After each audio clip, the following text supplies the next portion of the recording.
చూస్ country delight, live better. ఇప్పుడే country delight app ని download చేసుకోండి. ఢిల్లీలో H3N2 అనే కొత్త వైరస్ వచ్చిందని, దాని బారిన అనేక మంది పడుతున్నారని సోషల్ మీడియాలో వార్తలు వైరల్ అవుతున్నాయి. అసలు ఈ వైరస్ ఏంటి, ఎవరికి వస్తుంది, ఎప్పుడు వస్తుంది, ఇదేమన్నా కొత్త వైరసా లేకపోతే పాత వైరసే మళ్ళీ జీవం పోసుకొని బయటకు వచ్చిందా? ఇవన్నీ కూడా మనకి క్లియర్ కట్ గా ఎక్స్ప్లెయిన్ చేయడానికి డాక్టర్ విష్ణున్ రావు గారు ఉన్నారు. ఆయన పల్మనాలజిస్ట్, అటు అడల్ట్ కి సేమ్ టైమ్ కిడ్స్ కి కూడా చూస్తారు. ఆయన ప్రముఖ డాక్టర్. ఆయనతో మాట్లాడదాం. డాక్టర్ గారు నమస్తే అండి. నమస్కారం అమ్మా. సార్, డాక్టర్ గారు ఏంటి H3N2 ఏంటి అసలు? H1N1, H2N2 ఇవన్నీ చూసేసాం. ఇప్పుడు H3N2 అని చెప్పేసి ఏదో కొత్త వైరస్ అంటున్నారు. సో ఇదేమన్నా మరింత ప్రమాదకరమైనదా ఏంటి? అసలు ఎప్పుడు వస్తుంది, ఎవరికి వస్తుంది, కొత్తగా వచ్చిందా? డీటెయిల్స్ చెప్పండి డాక్టర్ గారు. ఇది కొత్తదేం కాదమ్మా, ఇది చాలా పాత వైరస్. 1968లో ఫస్ట్ టైం దీన్ని హాంకాంగ్ లో కనిపించింది. ఓకే, H3N2 అంటారు. Right sir. ఈ H3N2, H1N1 విన్నారు. స్వైన్ ఫ్లూ విన్నారా మీరు? యా ఫస్ట్ కేసు, అది ఫస్ట్ H1 డెత్ కేసు నేనే రిపోర్ట్ చేశాను సార్. అది దాన్ని H1N1 అంటారు. Yeah sir. అది మెక్సికోలోనే ఎక్కడో బయటపడ్డది. అంటే ప్రపంచంలో ఇవన్నీ ఏంటంటే ఇది ముఖ్యంగా ఏవియన్ వైరస్ అన్నమాట. ఇది ఓకే, ఈ ఏవియన్ వైరస్ మనుషులోకి వచ్చినప్పుడు ఈ రెండు మాట్లాడుకొని ఈ యొక్క H1N చేంజ్ చేసుకుంటాయి అంతే. మాట్లాడుకుని చేంజ్ చేసుకుంటాయా సార్? జెనెటిక్ మ్యూటేషన్ అంటాం. వాటి Okay. జెనెటిక్ మ్యూటేషన్ అయితే అన్నమాట. ఆ, అయ్యి ఈ H అనేది 18 రకాలు ఉంటది. ఓకే ఈ N అనేది 11 రకాలు ఉంటది. ఇప్పటి వరకు కనుక్కున్నాయి. ఓకే అంటే ఏ కాంబినేషన్ అయినా ఉండదు. H5N2, H1N1, H3N2 ఎట్లా రకరకాల కాంబినేషన్స్ ఉంటాయి. ఈ కాంబినేషన్లు మారినప్పుడల్లా దీని యొక్క యాంటీజెనిక్ పవర్ అంటాం, అంటే విషతత్వం అనేది మారుతుంటది. ఓకే అయితే ఈ H3N2 అనేది హాంకాంగ్ లో బయటపడ్డ తర్వాత ఇప్పటికి కూడా ప్రతి సంవత్సరం ప్రపంచవ్యాప్తంగా డామినేట్ చేస్తున్నటువంటి ఇన్ఫ్లుయెన్జా ఏ వైరస్ లో ఇది ఒక సబ్ టైప్. ఇన్ఫ్లుయెన్జా ఏ వైరస్ అంటారు. ఓకే ఇది సబ్ టైపు. ఇది ప్రపంచవ్యాప్తంగా ఉంది, అన్ని కంట్రీస్ లో ఉంది. దాని తర్వాత దీనికే ఇప్పుడు వ్యాక్సినేషన్ కూడా వేస్తున్నాం. మన హైదరాబాద్ లో ఉంది. ఒక విధంగా చెప్పాలంటే ఢిల్లీ కాదు, హైదరాబాద్ లో ఇప్పుడు ఫ్లూ సీజన్ నడుస్తా ఉంది. Sir. చాలా మంది ప్రతి ఇంటిలో ఎవరైతే ఒకళ్ళకు అకస్మాత్తుగా జ్వరం వచ్చి, ఒళ్ళు నొప్పులు వచ్చి, తల నొప్పి వచ్చి, గొంతు నొప్పి వచ్చి, చేత కాకుండా నీరసం అయిపోతారో అది ఇంట్లో అందరికి అంటుకుంటది, ఒకళ్ళ తర్వాత ఒకళ్ళకి. ఓహో, ఓకే సార్. వాళ్ళు ఇంట్లో అంటారు చూడండి, ఫస్ట్ నాకు జ్వరం వచ్చింది, తర్వాత మా ఆవిడకి వచ్చింది, అవును. తర్వాత మా పిల్లలకు పిల్లలకు వచ్చింది, వచ్చింది. లేకపోతే ఫస్ట్ పిల్లలకు వచ్చింది, తర్వాత నాకు వచ్చింది, వాడికి వచ్చింది, అవును, వీడికి తర్వాత నాకు అంటుకుంది అని అంటా వచ్చింది. ఉంటారు. అవును. ఇది ఈ ఫ్లూ వైరస్ ఒకళ్ళ నుంచి ఒకళ్ళకి అంటుకుంటది. దీని ఇంక్యుబేషన్ పీరియడ్ ఏంటంటే 2 to 4 days ఉంటది. అంటే మనకు వచ్చిన తర్వాత సార్ 2-3 రోజుల లోపల డెవలప్ అయింది. ఓకే ఈ H అనేది ఒకటి హిమాగ్లూటిన్ అంటాం. అది సర్ఫేస్ ఇదనమాట, ఆ యాంటీజెన్. అది మన సెల్ లోకి డోర్ లోకి ఎంటర్ అవడానికి ఉపయోగపడేది H, సర్ఫేస్ యాంటీజెన్ అంటాం. ఇందులో 2 ఉంటాయని చెప్పానుగా, సార్. H1N. N అనేదేమో ఒకసారి ఇంకా సెల్ నుంచి అది బయటకు వచ్చిన తర్వాత సెల్ టు సెల్ ఇంకొకటి Okay. శరీరంలో ఎంటర్ అవడానికి H ఉపయోగపడుతుంది. సెల్ మన బాడీలో ఉన్నటువంటి లక్షలాది కణాల మధ్య తిరగటానికి ఎన్నో ఉపయోగపడుతుంది. ఇవి సెల్ లో ఎంటర్ అయిన తర్వాత వాటి పిల్లలు వేలు లక్షలు కోట్లు పెరిగిపోతాయి. అంటే ఇది ఏంటంటే బయట ఉంటే వైరస్ ఏమో ఒక విత్తనం లాంటిది. విత్తనాన్ని సరి అయినటువంటి భూమిలో వేస్తేనే మొలకొస్తుంది కదా, అంతే కదా డాక్టర్ గారు. అవును. బయట ఉన్నంత కాలం విత్తనంలానే ఉంటది. ఎస్. వైరస్ కూడా గాలిలో ఉంటది. ఓకే బాడీలోకి వెళ్ళగానే మన బాడీ అనేది దానికి పదునైన నేలలాగా ఉండి అందులో నుంచి మొలకలు పిలకలు వస్తుంటాయి.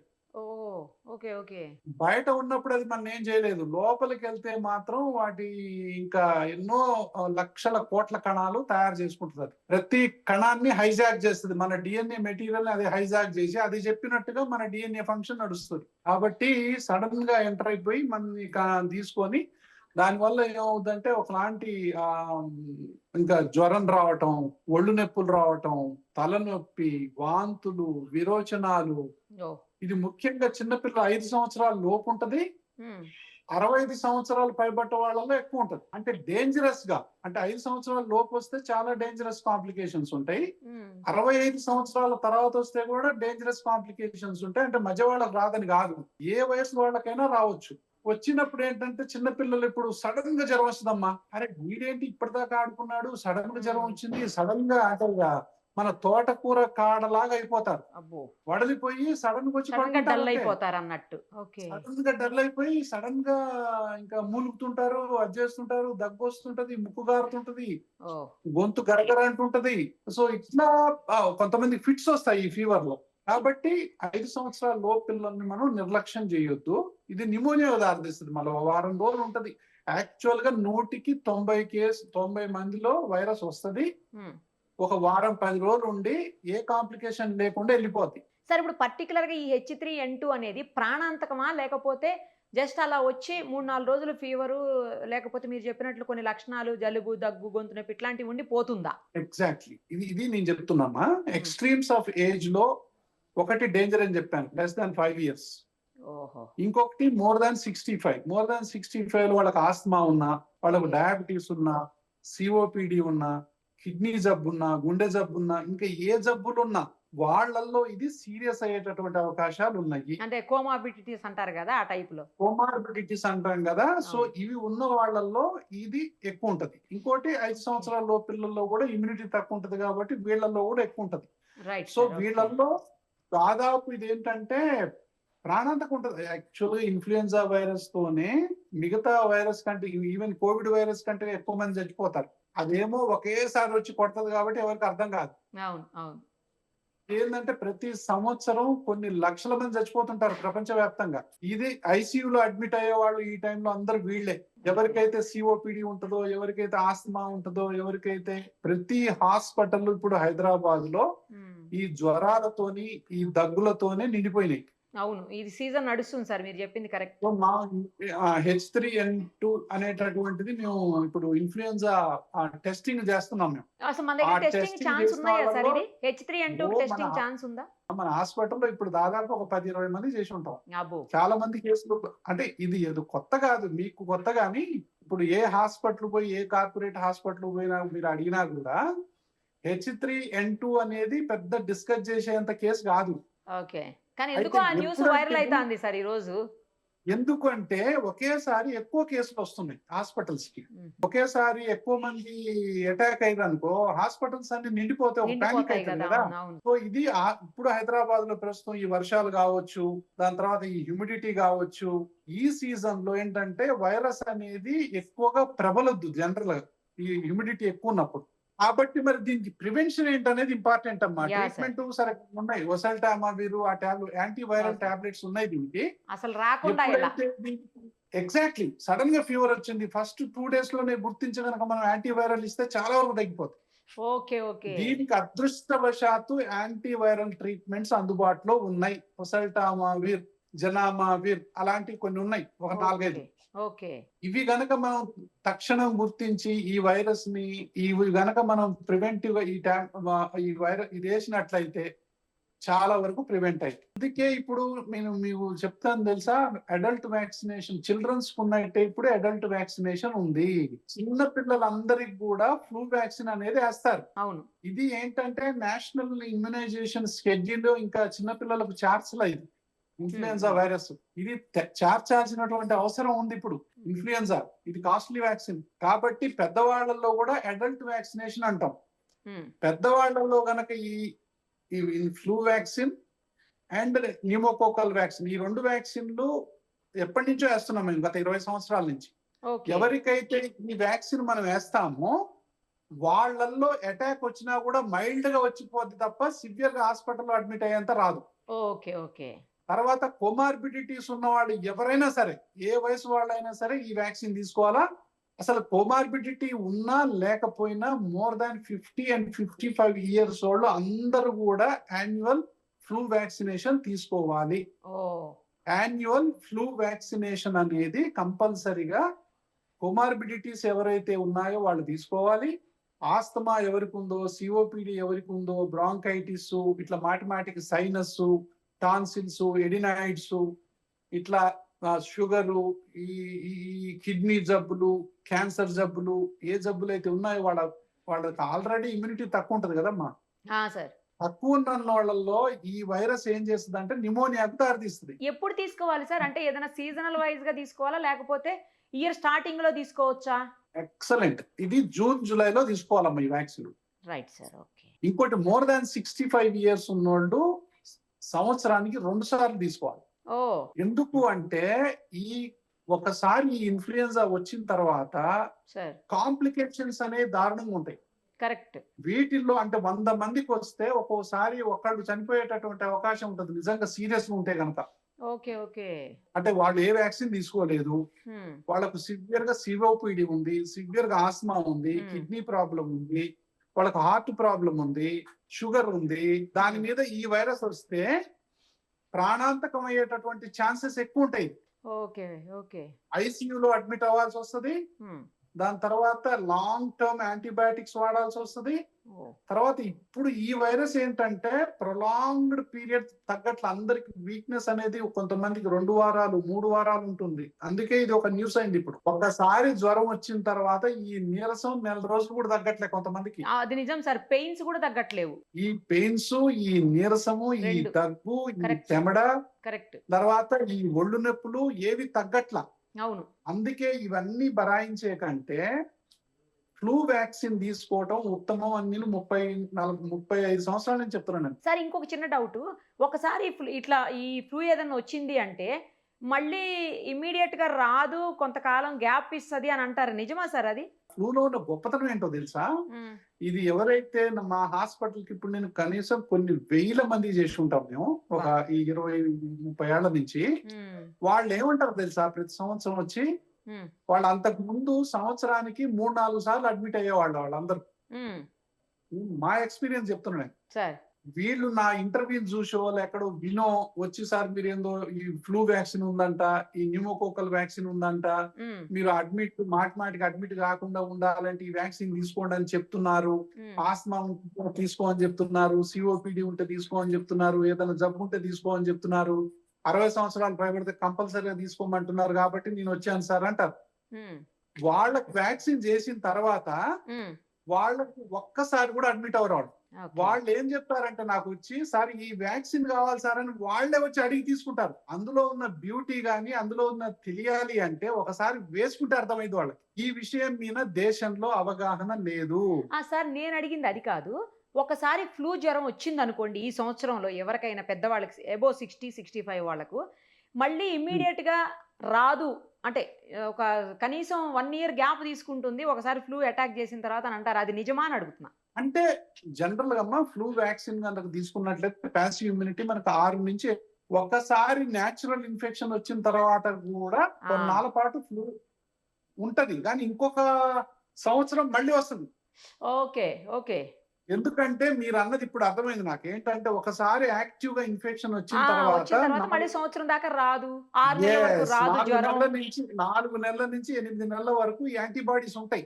రైట్, అదే అడిగాను సార్. ఓకే. సో ఇదేంటంటమ్మా యాక్టివ్ ఇన్ఫెక్షన్ తెచ్చుకొని రిస్క్ తీసుకునే కంటే ఎవరికైతే ముఖ్యంగా కొమార్బిడిటీస్ ఉంటాయో వాళ్ళు ప్యాసివ్ అంటే వ్యాక్సిన్ తీసుకోవడం అనేది ఉత్తమం.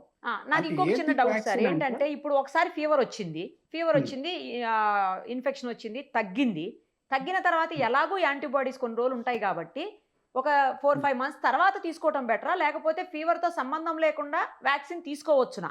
ఇన్ఫెక్షన్ వచ్చింది, హాస్పిటల్ అడ్మిట్ అయ్యారు, కొంతమంది ఐసీయూలో అడ్మిట్ అవుతారు, న్యూమోనియా వచ్చింది, అది తగ్గిన తర్వాత ఇమ్మీడియట్ గా కాకుండా జనరల్ గా మళ్ళీ 2 వీక్స్ తర్వాత రమ్మంటాం. ఒక 1 మంత్ లోపల మనం ఈ వ్యాక్సిన్ వేయొచ్చు. ఓకే. ఓకే. 1 మంత్ అంటే ఈ 2 ఇమ్యూనిటీలు కలిపి బలమైన ఇమ్యూనిటీ వస్తుంది. ఎవరికైతే ఆల్రెడీ కొమార్బిడిటీస్ ఉన్నాయో అది అర్థమైంది సార్. కంపల్సరీగా చిన్నపిల్లల్లో కూడా మళ్ళీ వచ్చేటటువంటి అవకాశాలు రాకుండా ఉండాలి అంటే చాలా మందికి ఏంటంటే ఇది ఈ ఇన్ఫెక్షన్ వచ్చి పోయిన తర్వాత సీజన్ కూడా అయిపోతుంది ఆ టైం కల్లా. అదే కదా. అవును సార్, కరెక్టే. సీజన్ అయిపోద్ది. జనరల్ ఇది ఏంటంటే ఒక 1 or 2 months ఎక్కువగా ఉంటుంది, తర్వాత మళ్ళీ డిసపియర్ అయిపోద్ది. అవును. ఆ సీజన్ లోనే కరెక్ట్ 2 or 3 months యాక్టివ్ ఉంటుంది. అందుకే ఎప్పుడైనా చూడండి అమ్మా, సెప్టెంబర్ నుంచి అంటే ఆగస్టు మధ్యలో నుంచి నవంబర్ మధ్యలో ఉంటది, నవంబర్ మధ్య వరకు ఉంటది. సెప్టెంబర్ అక్టోబర్ పీక్ అమ్మా.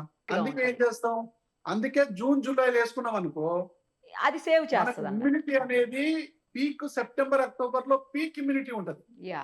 తర్వాత మళ్ళీ నవంబరు డిసెంబరు జనవరి నుంచి మళ్ళీ మెల్లగా గ్రాఫ్ తగ్గుతా ఉంటుంది. ఓకే.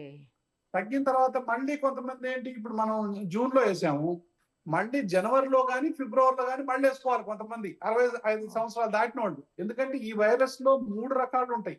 ఏ టైప్ ఉంటది, బి టైప్ ఉంటది, సి టైప్ ఉంటది. దేని వైరస్ లో తెలియదు. ఓకే.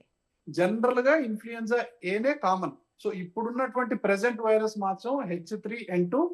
ఇండియా వ్యాప్తంగా బహుశా ఇదే వైరస్ ఉండొచ్చు. హైదరాబాద్ లో కూడా చాలా కేసులు H3N2 కు సంబంధించిన కేసులు ఉన్నాయి. ఢిల్లీలో బహుశా అంటే చాలా ఒకేసారి ఎక్కువ పొల్యూషన్ కూడా తోడైతే ఇన్ఫ్లుయెన్జా ఎక్కువైద్దమ్మా. పొల్యూషన్ ఉన్న కాడ ఇన్ఫ్లుయెన్జా ఎఫెక్ట్ అనేది చాలా బ్యాడ్ గా ఉంటుంది. సరే. కాబట్టి అక్కడ అడ్మిషన్స్ అనేవి ఎక్కువైతుంటాయి. మనం ఈ సందర్భంగా చెప్పాల్సింది 2 విషయాలమ్మా. ఎవరికైతే సడన్ గా జ్వరం వస్తుందో, ఒళ్ళు నొప్పులు వస్తాయో, ఆల్ ఆఫ్ ఏ సడన్ వస్తుందో, హై గ్రేడ్ ఫీవర్ వస్తుందో, ఇదొకటి. దాని తర్వాత ఇంట్లో ఒకళ్ళ తర్వాత ఒకళ్ళు జ్వరంతో పడిపోతుంటారు. కనీసం వాళ్ళందరూ కూడా యాంటీ ఫ్లూ మెడికేషన్ అనేది ప్రివెంటివ్ గా వేసుకోవచ్చు వాడు, ఓకే. ఓకే. కనీసం రాకుండా. సో డాక్టర్ని సంప్రదించి అర్థమైంది. ఎవరైతే మా దగ్గరకు వస్తారో, ఇప్పుడు పిల్లలు కానీ, పిల్లలు వచ్చినా పెద్దవాళ్ళు వచ్చినా కూడా మిగతా కుటుంబ సభ్యులకు కూడా మేము ప్రిస్క్రైబ్ చేస్తాం. ఓకే. ఇంకోటి అతి ముఖ్యమైన విషయం ఏంటి, ఎవరికి జ్వరం వస్తుందో వాళ్ళు మాస్క్ పెట్టుకోవాలి. ఇంకోటి వైరస్ లోడ్ కూడా చాలా ఇంపార్టెంట్. ఎన్ని వైరస్లు మనలో ఎంటర్ అయినాయి, ఒక మనిషి దగ్గర ఒక అడుగు లోపల ఉండి తుమ్మి దగ్గితే ఎన్ని వైరస్లు ఎంటర్ అవుతాయో, ఒక 6 అడుగుల తర్వాత ఉంటే అన్ని వైరస్లు ఎంటర్ అవ్వవు. సో క్లోజ్ కాంటాక్ట్ అనేది చాలా చాలా ఇంపార్టెంట్. క్లోజ్ కాంటాక్ట్ ఉన్నది, హై పాపులేషన్ ఉన్న కాడ, ఇప్పుడు మనం కూడా ఇప్పుడు ఎప్పుడైతే ఎవరికైతే ఇప్పుడు సడన్ గా ఎవరికైనా జ్వరం వచ్చిందంటే మనం వెంటనే మాస్క్ పెట్టుకుంటాం. మేము కూడా వెంటనే జ్వరం వచ్చింది పేషెంట్ అనగానే బయట మాకు వాళ్ళు చెప్తారు, సార్ ఈ పేషెంట్ ఫీవర్ ఉంది 102, 103 ఉంది అనగానే ముందులో ఫస్ట్ మాస్క్ పెట్టుకుంటాం. సో వాళ్ళకి కూడా మాస్క్ పెడతాం లోపల. ఓకే. ఇప్పుడు ఇప్పుడు ఇప్పుడు చూడండి, ఈ పేషెంట్ ఇప్పుడు మాస్క్ తోనే వచ్చారు ఇలా. అలా అలా మాస్క్ పెట్టుకొని ఉంటారన్నమాట. ఓకే. సో కాబట్టి వాళ్ళ నుంచి వచ్చిన వైరస్ యొక్క ఇంటెన్సిటీ తగ్గిపోద్ది కనీసం మనకి. యా సార్, అర్థమైంది. మనం కూడా పెట్టుకొని ఉండటం వల్ల ఇంకా బెటర్ intensity అనేది ఉంటది. తగ్గుతుంది. సో కాబట్టి డైల్యూట్ అవుతుంది ఎఫెక్ట్ రైట్ అనేది. సార్, అర్థమైంది. కాబట్టి ఇలాంటి ఇంట్లో శుభ్రం పాటించాలి, సరైనటువంటి ఆహారము, ఫ్లూయిడ్ లిక్విడ్ డైట్ తీసుకోవాలి. కంప్లీట్ రెస్ట్, హైడ్రేషన్ అనేది నెంబర్ 1 ట్రీట్మెంట్. రెస్ట్ రెస్ట్ ఇది అన్నిటికంటే ముఖ్యం. ఏంటంటే అమ్మా, ఇందులో ట్రీట్మెంట్ కాదు, రెస్ట్. ఈ వైరస్ వారం రోజుల నుంచి 10 రోజుల వరకు మన బాడీలో ఉంటది. ఆ వైరస్ అనేది మన బాడీలో శరవేగంగా వ్యాప్తి చెందుతుంది. మనం ఎంత పని చేస్తే, ఎంత నడిస్తే, ఎంత ఎక్సర్సైజ్ చేస్తే అంత రెచ్చిపోతుంది లోపలికి. కాబట్టి మనం ఏంటంటే కంపల్సరిగా కంప్లీట్ రెస్ట్ తీసుకొని, లిక్విడ్ డైట్ తీసుకుంటూ, నిద్రపోతూ, ఎప్పుడైతే మనం ప్రశాంతంగా ఉంటామో మన ఇమ్యూనిటీ డిస్టర్బ్ కాకుండా ఉంటది. తర్వాత ఎవరికైతే జ్వరం ఉంటుందో పారాసిటమాల్ తీసుకుంటూ, తడిగుడ్డలు వేసుకుంటూ ఉండాలి. ఆల్రెడీ ఎవరికైతే షీజర్ నేచర్ ఉందో, ఫిట్స్ వచ్చే నేచర్ ఉందో, వాళ్ళకు ఫిట్స్ కు సంబంధించినటువంటి మెడిసిన్ ప్రివెంటివ్ గానే మొదలు పెట్టాలి. సో మైల్డ్ ఉంటది, మోడరేట్ ఉంటది, సివియర్ ఉంటది. ఒకసారి అంటే ఓన్లీ వైరస్ ఉన్నప్పుడు యాంటీబయాటిక్స్ ఏం పనిచేయవు ఇందులో. ఒక్కసారి వారం తర్వాత సెకండ్ జ్వరం వస్తుందమ్మా మళ్ళీ. అది మోస్ట్ డేంజరస్. ఎవరికైతే వారం రోజులు ఉంది మైల్డ్ గా, ఓకే జ్వరం తగ్గిపోయింది, అమ్మయ్య తగ్గిపోయిందిరా దేవుడు అనుకుంటుంటాం. వారం రోజుల తర్వాత సడన్ గా దగ్గు, తెమడ, జ్వరం విపరీతంగా వచ్చింది అనుకోండి, అది బ్యాక్టీరియల్ ఇన్ఫెక్షన్. దాన్ని నెగ్లెక్ట్ చేయొద్దు. దీని వల్లనే ఎక్కువ మంది ఐసీయూలో అడ్మిట్ అవుతారు, డెత్స్ కూడా అవుతాయి. సెకండ్ అటాక్ అంటాం. ఇది సెకండ్ అటాక్ విషయంలో చాలా మంది, ఏ వైరల్ ఇన్ఫెక్షన్ అయినా సెకండ్ అటాక్ లో చాలా కేర్ఫుల్ గా ఉండాలి. కాబట్టి ఇలాంటి జాగ్రత్తలు కనుక తీసుకున్నట్లయితే మనం భయపడాల్సిన అవసరం లేదు. ఇది కొత్త వైరస్ ఏం కాదు, 1968 నుంచే ఉంది. ఇది హాంకాంగ్ వైరస్ అంటారు. దీనికి vaccination is the best thing. తర్వాత దీనికి అదృష్టవశాత్తు మనకు మందులు కూడా ఉన్నాయి. ముందు జాగ్రత్తలు తీసుకోవాలి, హైజీన్ కూడా పాటించాలి. Thank you sir, thank you so much. Suman టీవీలో మీ పర్సనల్ అండ్ బిజినెస్ ప్రమోషన్స్ కోసం కింది నెంబర్కి కాంటాక్ట్ చేయండి.